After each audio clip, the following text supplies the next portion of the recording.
Guys, അപ്പോൾ നമ്മളിതാ paint remover use ചെയ്യാൻ വേണ്ടിയിട്ട് രണ്ട് കയ്യിലും നല്ല ക്വാളിറ്റി കൂടിയിട്ടുള്ള ഗ്ലൗ തന്നെ എടുത്തിട്ടുണ്ട്. അപ്പോൾ നമ്മൾ നല്ലൊരു 500 ml പെയിൻറ്റ് റിമൂവർ കയ്യിലെടുത്തു. നമ്മൾ ആ പെയിൻറ്റ് റിമൂവറിന് 137 രൂപയാണ് വരുന്നത്. 130 രൂപയാണ് എമൗണ്ട് വന്നിട്ടുള്ളത്.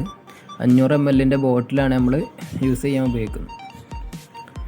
അപ്പോൾ അതിൻ്റെ കറക്റ്റ് യൂസിങ് രീതികളൊക്കെ പെയിൻറ്റ് റിമൂവറിൻ്റെ ആ ഒരു ബോട്ടിൽ തന്നെ കമ്പനി ആഡ് ചെയ്തിട്ടുണ്ട്.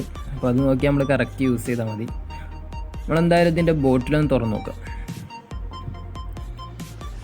അപ്പം ഇതൊരു ആസിഡ് ആയതുകൊണ്ട് തന്നെ മെല്ലെ അയച്ചെടുക്കണം. അത് കഴിഞ്ഞിട്ടുള്ള ഈ ഒരു റബ്ബറിൻ്റെ ആ ഒരു ബോട്ടിൽ അടപ്പ് കറക്റ്റ് ശ്രദ്ധിച്ചെടുക്കണം കേട്ടോ. ആസിഡാണ്. കയ്യിലും മുഖത്തൊന്നും തെറിക്കാതെ മെല്ലെ ചെറിയൊരു പ്ലയർ യൂസ് ചെയ്ത്, നോസിൽ പ്ലയർ ആണെന്നുണ്ടെങ്കിൽ അത്രയും ബെറ്റർ, മെല്ലെ എടുക്കണം.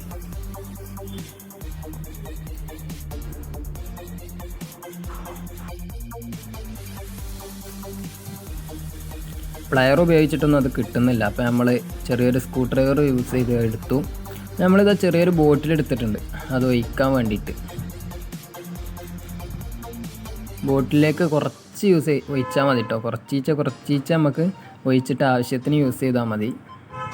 കൂടുതൽ ഒഴിച്ച് വെച്ച് കഴിഞ്ഞാൽ ആസിഡാണ്, അത് അറിയാതെ കയ്യിലൊക്കെ തട്ടിയാൽ പണി കിട്ടും. ഇപ്പം നമ്മൾ അത് അപ്ലൈ ചെയ്യാൻ വേണ്ടിയിട്ട് ചെറിയൊരു ബ്രഷ് എടുത്തിട്ടുണ്ട് കേട്ടോ. 1 ഇഞ്ചിൻ്റെ ഒരു ബ്രഷ് എടുത്തിട്ടുണ്ട്. അതുപോലെ തന്നെ ഒരു തുണി, പെട്ടെന്ന് എങ്ങനെയെങ്കിലും കയ്യിലോ കാലിലൊക്കെ ആയിക്കഴിഞ്ഞാൽ അത് തോത്തിക്കളയാൻ ഒരു തുണി എടുത്തിട്ടുണ്ട്. അപ്പോൾ നമ്മളെടുത്ത പ്ലാസ്റ്റിക് പാത്രം ആയതുകൊണ്ട് തന്നെ ആസിഡ് ആയതുകൊണ്ട് അത് പാത്രം ഓട്ടയായി. അപ്പോൾ നമ്മളിതാ സ്റ്റീലിൻ്റെ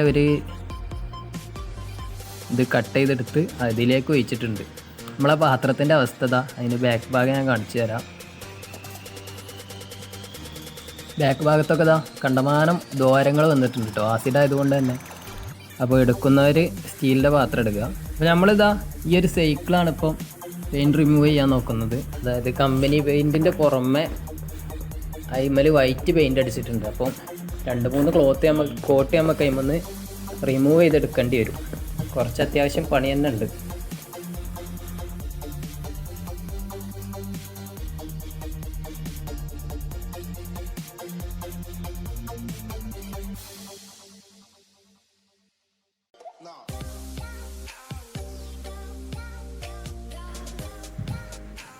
നമ്മളെ ക്രാങ്ക് സെറ്റിനും നല്ല രീതിയിൽ വൈറ്റ് പെയിൻ്റ് അടിച്ചുകൊണ്ട് അതും ഒന്ന് ക്ലീൻ ചെയ്തെടുക്കണം.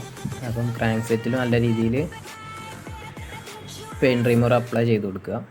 അപ്പോൾ ശ്രദ്ധിക്കേണ്ട കാര്യം, നമ്മളെ ശരീരത്തിലോട്ട് ഇത് അപ്ലൈ ചെയ്യുന്ന ടൈം തെറിക്കാതെ നല്ല രീതിയിൽ നോക്കണം കേട്ടോ. കുട്ടികളൊക്കെ നല്ല ടൈമാണെന്നുണ്ടെങ്കിൽ പണിയെടുക്കരുത്. അപ്പോൾ നിങ്ങളിപ്പോൾ കാണുന്നുണ്ടാവും നമ്മൾ അപ്ലൈ ചെയ്ത ഭാഗത്ത് പെയിൻ്റൊക്കെ ഓട്ടോമാറ്റിക് അതിങ്ങനെ പൊള്ളച്ച് വരുന്നതുണ്ടോ.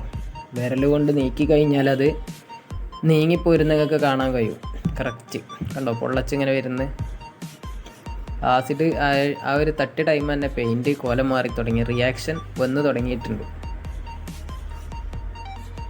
ഇപ്പം എന്തായാലും വിരലുകൊണ്ടൊന്നും എല്ലാം നീക്കി നോക്കാം, എന്താ അവസ്ഥ അറിയാലോ. ആഹാ, വിരലുകൊണ്ട് നീക്കിയാൽ പോരും. നമ്മൾ ചെറിയൊരു കുത്തുളി എടുത്തിട്ടും എല്ലാം നീക്കി നോക്കുന്നുണ്ട്. അപ്പോൾ നമ്മളെ ഫസ്റ്റ് കോട്ട് അടിച്ചിട്ടുള്ള ആ ഒരു വൈറ്റ് പെയിൻറ്റ് പോകുന്നു. അപ്പോൾ ഇങ്ങനെ മൊത്തത്തിൽ നീക്കി എടുക്കണം. ചെറിയ കത്തിയോ അല്ലെങ്കിൽ സ്ക്രബോ അങ്ങനെ എന്തെങ്കിലും യൂസ് ചെയ്താൽ മതി.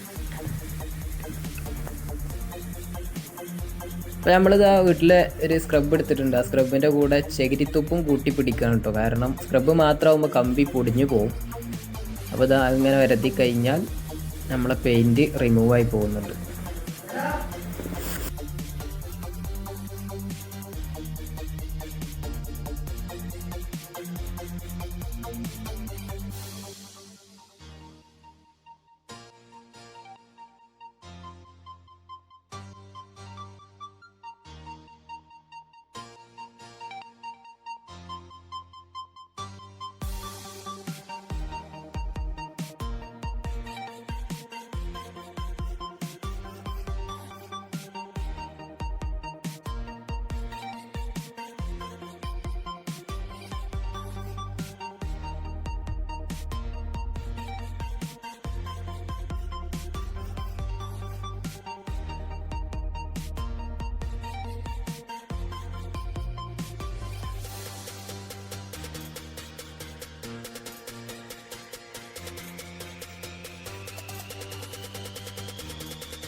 നമ്മളിത് സ്ക്രബ് ചെയ്ത് നമ്മളെ